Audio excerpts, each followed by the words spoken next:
Birthday celebration આજે રીત છે ને આખી એ વિદેશથી આવી છે, આપણી નથી. આપણે તો પેલા કંસાર રંધાતો તો પૂછી લો આપણા વડીલોને, લાડવા થતા હતા. તો આ ભાઈ બહેનની જોડી તેમ કે છે કઈ વાંધો નહીં, મીઠાઈ તરીકે તમે ઓલું ના ખાવ ને કેક ખાઓ, કઈ વાંધો નહીં, છોકરાઓને ભાવે છે.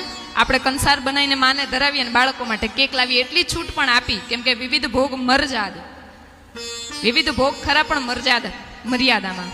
ત્યાં જઈને વિદેશમાં પૂછ્યું મેં કે આ સંસ્કૃતિ, આ જે રીત રિવાજ છે એ શું છે.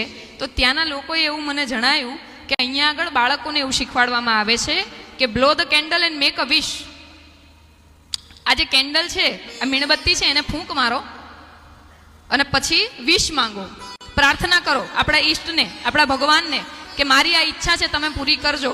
અને ત્યાંની એવી માન્યતા છે કે એમના ભગવાન દીવા ઓલવવાથી, મીણબત્તી ઓલવવાથી એમની ઈચ્છા પૂરી કરે છે.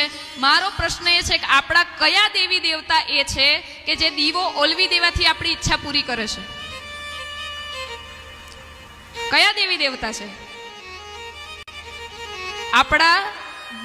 આપણા હિન્દુ ધર્મના, આપણી હિન્દુ સંસ્કૃતિના દરેક દેવી દેવતા માટે એવું કીધું છે કે તમારી ઈચ્છા કંઈક પૂરી ન થતી હોય, કંઈ માનતા હોય, કંઈ પણ હોય ને, તો માના પાળે જઈને દીવો કરો, તમારી ઈચ્છા ભગવતી પૂરી કરશે.